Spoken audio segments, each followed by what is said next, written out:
우리가 좀 전에 욥기를 읽었는데 여러분이 욥 하면은 먼저 머릿속에 딱 떠오르는 것이 아마 고난이라는 것이 떠오를 것입니다.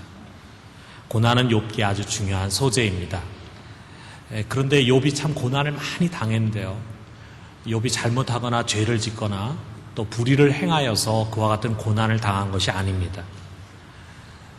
이 욥은 어느 누구와 비교할 수 없을 만큼 온전한 거의 완벽한 신앙이라고 할 수 있어요. 사람이 그를 칭찬한 것이 아니라 우리 하나님께서 이 욥에 대해서 어떻게 평가했는지 우리가 한번 돌아봐요.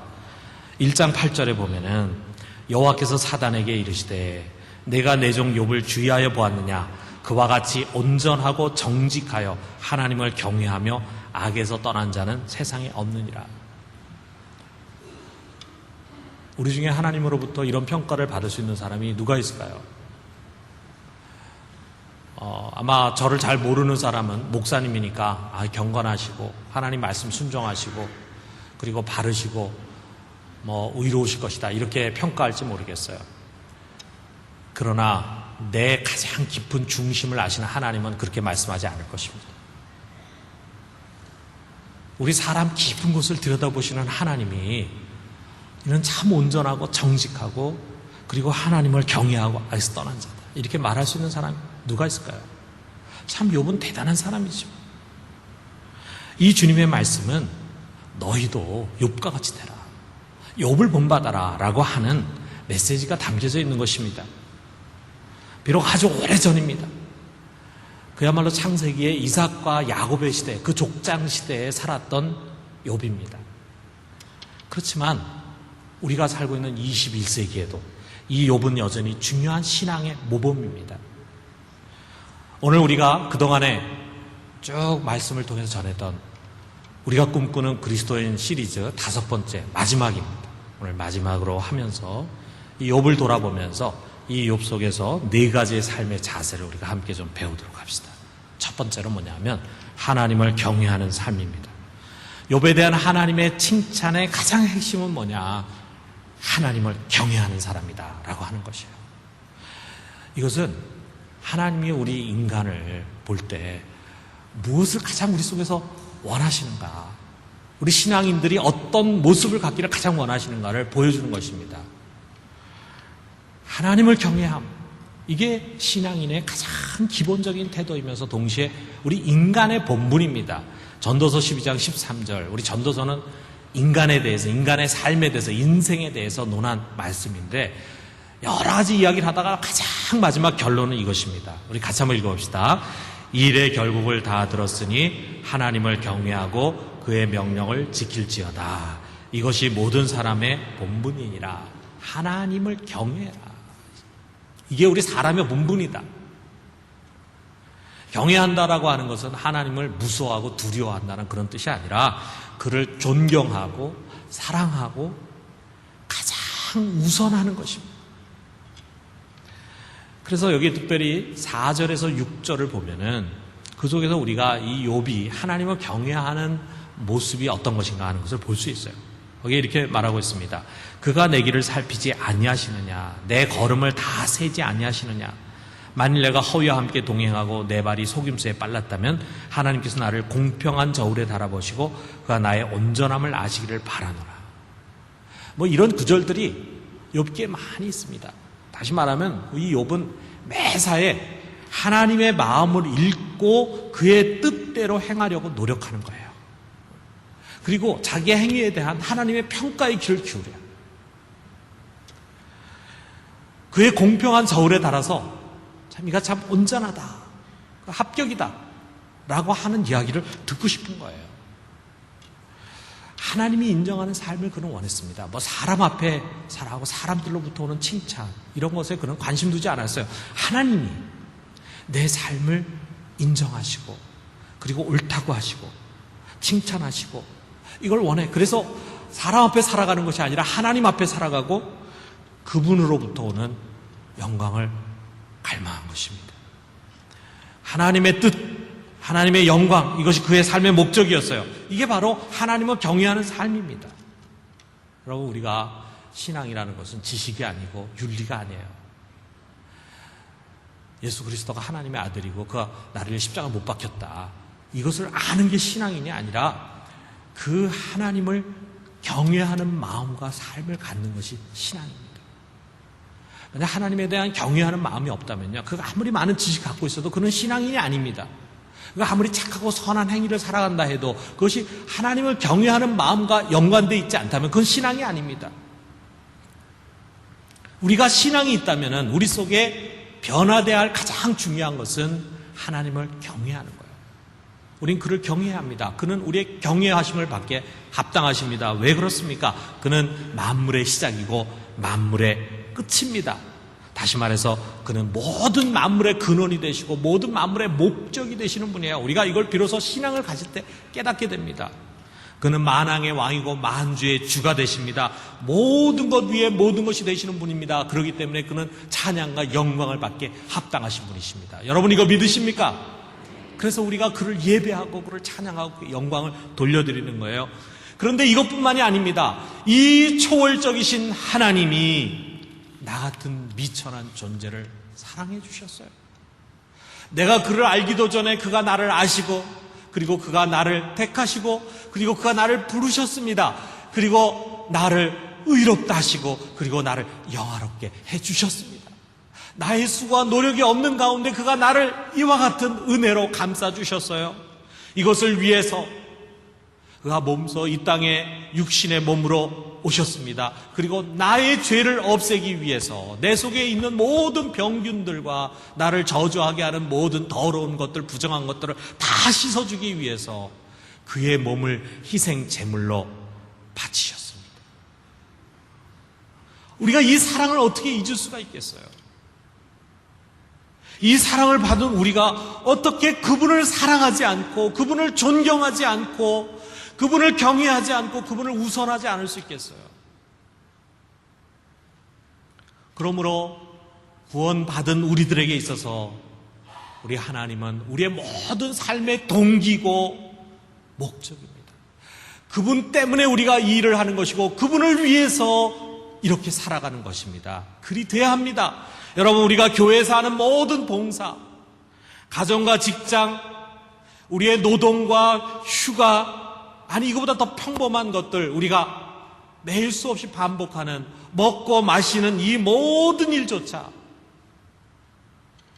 그 모든 것의 동기와 목적은 나를 사랑하시고 나를 위해서 죽으시고 부활하신 우리 주 예수 그리스도, 그분을 위한 것입니다. 너희가 먹든지 마시든지 오직 주님의 영광을 위하여 하라. 성경이 가르치고 있어요. 여러분, 그 주님을 위해서 하지 않는 일이 세상 일입니다. 여러분 잘 들으세요. 전도하고 예배드리고 교회에서 봉사하는 일은 하나님의 일이고, 세상의 직업을 가지고 공부하고 가사를 돌보는 일은 세상 일이고, 이거 아닙니다. 우리가 그렇게 양적으로 구분하는 것은 잘못된 것입니다. 주를 위해서 하지 않는 일이 세상 일입니다. 누군가 자기의 유익과 목적을 위해서 교회에서 봉사한다면 그는 교회에서 세상 일을 하는 것입니다. 그런 사람들이 많아요. 그런 경우들이 많아요. 겉으로는 하나님의 일을 한다고 하지만 그는 세상 일을 하는 것입니다. 그러나 우리가 주님을 위해서 길에 떨어진 휴지 한 조각을 줍는다면 그는 지금 하나님의 일을 하고 있는 것입니다. 여러분, 우리 십자가를 통과한 사람들은요, 더 이상 세상 일을 하면 안 됩니다. 우리의 24시간, 일주일 내내 우리는 단 10분도 세상 일 해서는 안 됩니다. 우리의 모든 시간이 다 하나님을 위한 일이 돼야 합니다. 그 하나님의 일을 하다가 우리가 함께 같이 모여서 하나님께 예배를 드리고 경배를 드리고 찬양 올려드리는 거예요. 우리 모두가 주님을 경외함으로 그의 뜻을 따라 오직 그의 영광을 위해서 하는 우리 모두가 되기를 주님의 이름으로 축원합니다. 두 번째는 뭐냐? 거룩한 삶이에요. 우리 집에 가보면은 여러분 다 마찬가지겠지만 접시들이 많이 있어요. 늘 쓰는 접시들 씁니다. 근데 제가 가만 보면은 그 접시 중에는 오랫동안 우리가 그 접시 사용해서 독일에서부터 사용했어요. 그래서 잘 버리지를 못해. 그 접시 이 가장자리에 이가 좀 빠진 것도 있어요. 손님 오면은 그건 절대로 안 내놓습니다. 근데 우리가 그냥 우리 집사람하고 저하고 뭐 음식 먹고 이렇게 할 때는 그냥 써요. 버리기가 좀 아까워서. 그리고 금이 좀 간 것도 있어요. 근데 그런 것에 음식물 담는데 아무 문제 없습니다. 그러나 더러운 접시는 음식을 담을 수가 없어요. 쓸 수가 없어요. 여러분, 우리 하나님에게도 마찬가지입니다. 우리 하나님은 좀 부족하고 은사도 별로 없고 좀 연약하고 가난하고 이래서 다 쓸 수 있습니다. 그러나 더럽고 부정한 사람은 쓸 수 없습니다. 더럽고 부정한 습관에 물들어 있어가지고 늘 그 울타리에서 벗어나지 못하는 사람 하나님 쓸 수 없어요. 그러므로 하나님의 뜻은 분명합니다. 데살로니가전서 4장 3절에 이렇게 말씀하고 있어요. 하나님의 뜻은 이것이니 너희의 거룩함이라. 곧 음란을 버리고. 너희 거룩함이라. 우리가 잘 알고 있는 것처럼 우리가 살고 있는 이 시대는요, 마치 뭐라고 표현하면 좋냐면 쾌락과 정욕과 음란과 부정과 부패 지뢰들이 여기저기 도처에 깔려있는 그런 숲을 우리가 지금 걸어가고 있습니다. 그거 밟고 터지면은 우리가 중상을 입게 돼요. 물론 옛날에 고대 사회에도 그런 지뢰가 없지 않았겠죠. 근데 비유하건대 한 평 땅에 옛날에는 지뢰가 하나 묻혀 있었다면 지금은 한 10개 묻혀 있어요. 까딱 발 잘못 디디면은 여기저기서 뻥뻥 터져나갑니다. 얼마나 많은 유혹들이 있는지 몰라요. 이런 것에서 우리 자신을 지키는 일, 이거 얼마나 중요합니다. 우리의 거룩을 지키는 일, 이게 우리 신앙의 가장 중요한 본질입니다. 동시에 그것은 얼마나 어려운 일입니까? 우리에게는 하루하루 처절한 영적인 싸움이 필요합니다. 욥 역시 예외가 아니겠죠. 죄의 유혹이라는 것이 우리 시대만 있는 것이 아니에요. 수천 년 전에도 역시 마찬가지입니다. 죄에 오염된 시대 정신과 관습을 거스르면서 하나님의 뜻대로 살기에 욥은 노력했습니다. 정도에서 벗어나게 하려는 유혹의 물결이 얼마나 강하게 그의 주변에 항상 흘러 넘쳤겠어요? 그 속에서 욥은 자기의 거룩을 지키기 위한 피나는 싸움을 우리에게 소개합니다. 여기 1절에 보니까 이렇게 말하고 있어요. 내가 내 눈과 약속하였으니 어찌 처녀에게 주목하랴. 아마 어찌 처녀에게 주목하랴 하는 말을 제일 먼저 한 거 보면은 또 요 몇 절 뒤에 보면은 내가 여인을 틈에서 엿본다, 뭐 음란한 행위다 이런 얘기를 하는 걸 보니까 우리가 보면 시대를 초월해서 이 성적인 유혹이 가장 강렬한 유혹이라고 하는 것을 보여줍니다. 뭐 지금만큼 그렇게 심하지는 않았을 것이라고 저는 생각하지만 그럼에도 불구하고 그 당시 일부 다처 사회잖아요. 돈과 권력을 가진 이 욥과 같은 족장으로는 자기의 육신의 욕망대로 사는 것이 별 어려움이 없는 그런 시대예요. 힘도 있고 돈도 있으니까 자기가 원하는 여자 사가지고 엔조이 할 수도 있어요. 그러나 그는 것을 단호히 거절했습니다. 이런 유혹에 빠지지 않기 위해서, 이런 유혹을 이기기 위해서가 어떻게 했느냐? 자기의 눈과 약속을 눈과 무슨 약속을 했느냐? 처녀에게 주목하지 마라. 약속을 했어요. 내 누나, 넌 처녀에게 주목하지 마라. 여기에 주목한다는 말은 그냥 보는 게 아닙니다. 음흉한 생각을 가지고 보는 거예요. 땀만 품고 보는 겁니다. 주목하는 것입니다. 요즘 여름 휴가철에 외지 사람들이 여기 부산에 얼마나 많이 와 있습니까? 이 광안리나 해운대, 바닷가. 그런데 이 산보를 가거나 또는 차를 몰고 가면 참 목불 인견의 모습들이 많이 보이죠. 그야말로 비키니 차림이 아주 잘 빠진 처녀들이 얼마나 많이 왔다 갔다 합니까? 그런 모습 보고 우리가 눈 감고 갈 수는 없잖아요. 내 눈 버리겠다 하고 눈을 감고 갈 수는 없잖아요. 그러나 그 다음이 중요합니다. 주목하면 안 됩니다. 뚫어지게 그것을 쳐다보고 마음속에 엉뚱한 생각을 품고 그것을 쳐다보고 그 생각이 발전하고 이건 안 된다 이거예요. 여러분, 우리가 살고 있는 이 시대에 보면은요, 내가 보기 싫다고 해서 안 볼 수 없는 것들이 너무 많아요. 선정적인 간판들, TV의 선정적인 광고들, 심지어는 나와서 사회를 하는 아나운서들조차도 제대로 된 옷을 입고 나오질 않고 이상한 옷들을 입고 나와요. 왜 그러는지 모르겠어요. 인터넷의 선정적인 문구들, 그냥 점잖은 신문을 보려고 들어가도 그 안에 온통 이상한 문구들이 같이 뜹니다. 여러분, 우리가 이런 것을 안 보고 살려면은 산속으로 들어가야 돼요. 산속으로 들어가고 눈 감고 살아야 돼요. 근데 어떻게 그렇게 삽니까? 안 되잖아요. 뭐 이거 어떻게 할 수가 없어요. 그러나 중요한 것이 있습니다. 이것을 피할 수는 없지만 주목해서는 안 돼요. 뭘 의미하는지 여러분 아실 거예요. 주목해서는 안 됩니다. 여러분, 새가 우리 곁을 스쳐 지나가는 걸 우리가 어떻게 막겠어요? 그러나 새가 스쳐 지나가는 것은 막을 수 없지만 그 새가 내 머리에 둥지를 틀고 거기에 알을 낳는 것은 내가 막아야 합니다. 루터가 그렇게 말했어요. 우리가 그런 것들이 눈에 보이는 건 어쩔 수 없어요. 그러나 그것을 주목하는 것은 내가 막아야 합니다. 그것을 위해서 욥은 자기의 눈과 약속했다 그랬어요. 너 주목하지 마라. 여러분, 우리가 사는 세대가 얼마나 음란한 세대입니까? 정신 차리지 않으면 실족하고 지뢰밟고 여기저기 나가 떨어지기 쉬운 세대입니다. 우리 원수 마귀는 이런 유혹으로 성도들의 그릇을 더럽고 부정하게 만들어서 그 이 시대에 귀하게 사용해서 많은 사람들에게 축복의 통로가 돼야 할 그 그릇이 쓰레기통으로 들어가 아무 쓸모없이 버려지는 비참한 인생을 살아가게 만든다 이거예요. 우리 원수 마귀가 하는 짓입니다. 그것을 모르고 거기에 넘어가는 거예요. 한순간의 쾌락과 즐거움을 위해서. 그래서 가정이 파괴되고 많은 사람들에게 상처를 주고 하나님의 영광을 가리우고 이렇게 되기 쉽다 이거예요. 여러분, 우리가 깨어야 합니다. 피 흘리기까지 싸워야 합니다. 욥과 같이 우리도 우리의 눈과 모든 지체와 약속을 해야 합니다. 거룩함을 지켜야 합니다.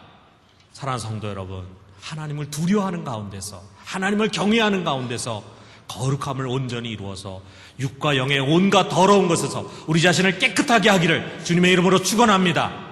세 번째로는 선한 일을 사는 삶이에요. 선한 일을 하는 삶이에요. 욥은 부자였어요. 동방에서 가장 유력하고 큰 부자였습니다. 그러나 그는 혼자 잘 먹고 혼자 잘 사는 삶을 추구하지 않았습니다. 과거나 지금이나 시대를 초월해서 세상에는 항상 가난하고 헐벗은 사람이 있기 마련이에요. 누군가 돕지 않으면 살 수 없는 사람들이 있기 마련입니다. 그런 사람들 욥 주위에도 많이 있었습니다. 그들에게 욥은 어떻게 했습니까? 여기 16절에 이렇게 고백합니다. 내가 언제 가난한 자들의 소원을 막았거나 과부들의 눈으로 하여금 실망하게 하였던고. 나만 혼자 내 떡덩이를 먹고 고아에게 그 조각을 먹이지 아니했던가. 나는 나눠줬다 이거예요. 그들을 외면하지 않았다는 것입니다. 그러면서 18절에 보니까 나는 젊었을 때부터 고아를 아비처럼 길렀고 어렸을 때부터 과부를 돌아보았다 했어요. 그래서 한두 번 감동받아 행하거나 흉내내는 자선이 아닙니다. 어려운 사람을 돕는 것이 어려서부터 몸에 배어서 생활화가 되어 있었다 이거예요. 이런 모든 선행의 동기가 무엇이었는가? 하나님의 마음이었어요. 여기 19절 이하에 보면은 만일 나에게 찾아온 이런 가난하고 헐벗고 어려운 사람들을 내가 외면했다면 하나님은 결코 나를 가만두지 않았을 것이다. 여러분, 오늘날도 똑같습니다. 하나님의 뜻은 분명합니다. 신구약 전부 다 통틀어서 조금도 모호함이 없이 하나님 우리에게 가르쳐 주시는 것이 있습니다. 그것은 뭐냐? 가난한 자를 돕는 것이 신앙의 본질이다. 가난한 자를 돌아보지 않는 신앙은 올바른 신앙이 아니다. 구제에 힘써야 된다라고 하는 것을 가르치시는 거예요. 하나님은 우리 주위에 많은 어려운 사람들을 심어 놓으셨어요. 형제, 가족, 친족, 이웃, 더 나아가서 지구 저편에 재난과 굶주림으로 고통받는 사람들이 너무나도 많습니다. 그들을 돕는 것이 우리의 사명입니다. 기독교 철학입니다. 구제가 우리의 생활이 돼야 합니다. 생활화돼야 합니다. 그래서 저는 요번에 구제는 아니지만 우리 국내 선교에서 합천에 적중에 갔는데 아이들이 한 10명이 따라갔어요. 근데 정말 열심히 뜨거운 때 앞에서 땀 흘려서 사역하는데 아이들이 다 옆에서 이게 시다 하는 거야. 이렇게 보조 노릇 하는 거예요. 다 이렇게 땀 흘리면서 같이 일합니다. 그래서 제가 그 모습을 보면서 이게 바로 기독교 교육이다. 물론 수련회 가서 말씀 듣고 기도하고 그것을 통해서도 아이들이 또 성장할 수 있겠지만 거기 가서 아이들이 우리가 어려운 사람 도와주는 거다. 우리가 어려운 시골교회를 돕는 거다. 이것만큼 아이들 속에 깊이 남는 교육이 있겠어요? 제가 가보면 어떤 때 우리 부모가 말이죠. 자기 자녀를 데리고 해외 선교를 가요. 그 자녀가 그야말로 방황하고 무엇을 위해 살아야 할지도 모르고 이렇게 하던 아이들이 그 어려운 지역에 선교 가가지고 거기서 같이 자기 부모와 함께 선교하면서 참 많은 변화를 갖습니다. 생각의 변화, 삶의 변화. 그 아이가 평생 그거 잊을 수 있겠어요? 우리 어렸을 때부터 우리의 자녀들이 어려운 이웃을 항상 돕는 것이 욥과 같이 생활화된다면 정말 그 아이는 하나님 귀하게 쓰시는 그릇이 될 수 있을 것입니다. 우리가 모두 우리 주위에 가난하고 어려운 이웃들을 항상 돌아보고 그들을 돕는 실천을 해가는 우리 모두가 되기를 주님의 이름으로 축원합니다. 마지막으로는 정의를 이뤄가는 삶이에요. 마지막 욥의 삶은 우리에게 큰 충격과 도전을 줍니다. 그가 13절과 14절에서 자기 평소에 어떻게 행하는가 하는 것을 이렇게 고백하고 있어요. 만일 남종이나 여종이 나와 더불어 쟁론할 때 내가 그의 권리를 저버렸다면 하나님이 일어나실 때 내가 어떻게 하겠느냐? 하나님이 심판하실 때 내가 무엇이라 대답하겠느냐? 남종과 여종이 주인인 욥 앞에 와가지고 욥하고 더불어 쟁론을 한다 그랬어요. 여기 쟁론한다는 것은 말로 다투는 것입니다. 말다툼하는 것입니다. 주인님 그럴 수 있습니까? 주인님 그러시면 안 되죠. 그것은 옳지 않습니다. 이렇게 하면서 컴플레인 하는 거예요. 불평을 늘어놓는 거예요. 남종만 그러는 게 아니라 여자든 말이에요. 여자든. 여러분 한번 생각해 보세요. 까마득한 고대 사회입니다. 그 고대 사회에서 있을 수 있는 일입니까? 있을 수 없는 일입니다. 그 사회에서는요, 종이라고 하는 것은 뭐냐? 인간이 아니에요. 재산이에요, 재산. 그래서 주인이 마음에 안 들면 그 종을 내쫓을 수도 있고 죽일 수도 있어요. 거기에 대해서 뭐 죄를 지었다, 잘못했다, 살인했다, 이렇게 제재하지 않습니다. 제재할 사람도 없어요. 그게 당연한 거예요. 다 그렇게 하면 살아갑니다. 종에게 무슨 인권이 있습니까? 그런데 여기 욥의 태도를 보세요. 이렇게 종들이 그에게 따지고 맞설 때 그들을 무시하거나 억누르지 않았습니다. 그들의 권리를 존중해 줬다고 했습니다. 무슨 뜻입니까? 사회 정의를 이루면서 살았다는 말이죠. 사회 정의를 이루면서 NIV 성경에 보면은 여기 권리를 저버리지 않았다라고 하는 말을 공의를 저버리지 않았다 이렇게 번역을 했습니다. 그는 인간의 존엄성, 인간의 권리에 아울러 사회 정의를 소중하게 여겼다 이거예요. 종을 인간 이하로 취급하고 인권을 무시하는 세대의 풍조에 동참하지 않은 것입니다.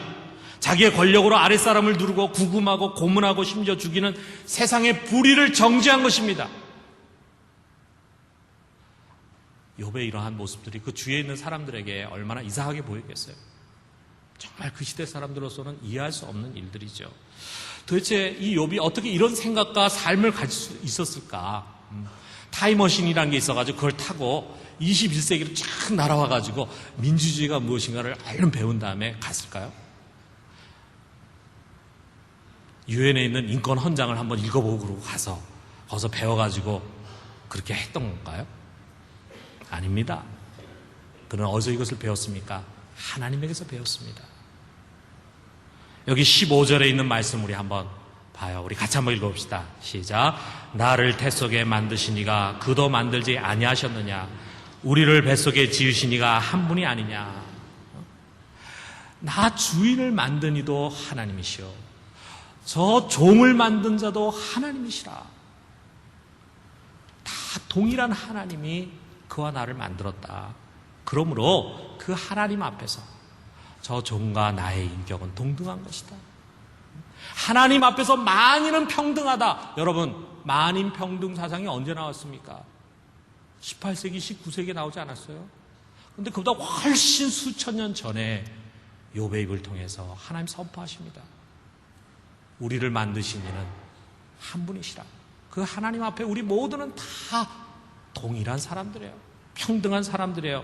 수천 년 전에 욥은 이미 인권 선언을 하고 그것을 실천하는 것입니다. 수천 년 전에 성경은 이미 인간의 존엄과 만민의 평등이라고 하는 하나님의 뜻을 욥을 통해서 선포하는 것입니다.